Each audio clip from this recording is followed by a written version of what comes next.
Good morning mga ka-hyper at ngayon po ay magsasalita po tayo dun sa matagal na po kasing issue yan, yung basaan. Kasi tradisyon na po no na ginagawa ng mga Pilipino na basaan. No? Konting-konti lang po, sana maintindihan po ninyo. Sana naman po ay magkaroon din po ng aral sa mga manonood. Disiplina lang po talaga yung kailangan ng mga bawat mamamayang Pilipino. Disiplina lang po sa sarili at wag na po tayong mandamay sa kanila. Kasi ganito po yan eh. Tayo pong mga Pilipino, tayo pong mga tao, may kanya-kanya po tayong destinasyon sa buhay. Siyempre, yung iba pumapasok ng trabaho, pumapasok sa eskwela, di ba? Sa mga opisina, di ba? Tapos yung iba, karamihan, sumasakay ng mga jeepneys, tricycle, no, di ba? Sumasakay ng mga taxi. So, hindi kaugalian na po talaga 'yon. Alam na po natin na sa araw ng 24 basaan, alam na po natin 'yan, no? Wag na ho nating ipilit na basain po sila. Parang ganito na lang, no? Para sa madaling explanation. Kung kayo nagbabasaan, kayo na lang ng kalaro mo. Yung mga kumukuha lang din ng tabo at timba, o kayo na lang magbasaan. Wag na ho nating idama yung mga dumadaan.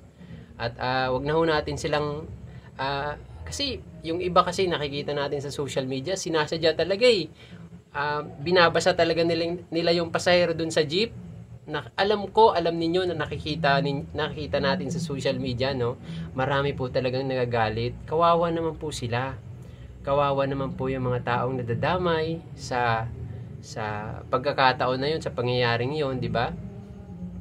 Kasi po syempre, yung iba naman may mga daladalang dokumento o nagkataon yung lakad nila sa araw ng San Juan, no, di ba? So wag na ho nating sadya, wag na ho nating ipilit na basain sila. So konting-konting disiplina na lang po sa mamamayang Pilipino, sana maintindihan po natin, ano? At sana kumatok din naman po sa mga puso at isipan ninyo. Wag na ho natin silang basain. So yun lang, no? Ako, hindi naman po ako ano bang tawag?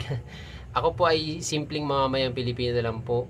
At syempre, bigyan po din natin ng konting respeto yung mga tao din na syempre, yun nga, sinabi ko kanina, may mga kanya-kanyang destinasyon po tayo, may mga trabaho, di ba? May mga kanya-kanyang obligasyon. Yung mga tao din na sa araw din na yon, may mga lakad din, so nakaabala po tayo, ano?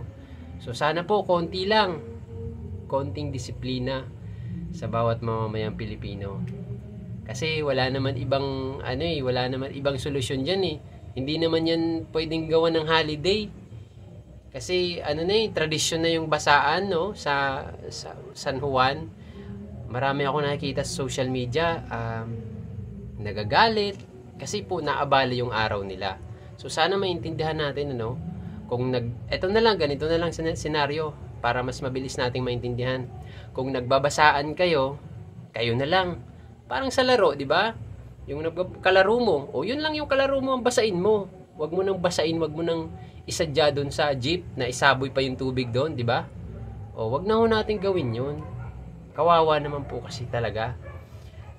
Sana ma-realize natin, ano, sana ma-realize ninyo sa mga gumagawa dati, 'di ba, nung nag-viral si Boy Dila. Sinadya niya talaga, no? Sinadya nang barilin sa water gun, sinadya niya talagang barilin yung tao. So, 'di ba? Basa talaga. So, ganun lang. Ganun lang kasimple, no? Wag na natin silang basain. Pag dumaan man sila sa area natin, sa area ninyo, pag dumaan man sila, wag na ho natin silang basain. Konting na lang po, konting disiplina at konting respeto na lang ang ibigay natin sa kanila. Kung magbasaan man kayo na lang. Kung nakikipaglaro ka, doon ka na lang din sa kalaro mo. Nagets niyo ba ako? So yun lang, ano. Kung nakikipaglaro ka dahil sa ginagawa natin na tradisyon na yan, nakikipaglaro ka, nabasaan, basaan kayo na lang. Huwag nyo na pong idamay yung mga dumadaan at dumadaan man sa area ninyo. Kasi may mga kanya-kanya po silang destinasyon na pinupuntahan din, at meron din naman po silang kanya-kanyang trabaho, estudyante, yung mga ganun, di ba? Nakakaabala po tayo. So sana pare, kumatok din naman to sa isip at sa puso ninyo. Maraming salamat o amping mong tanan. God bless.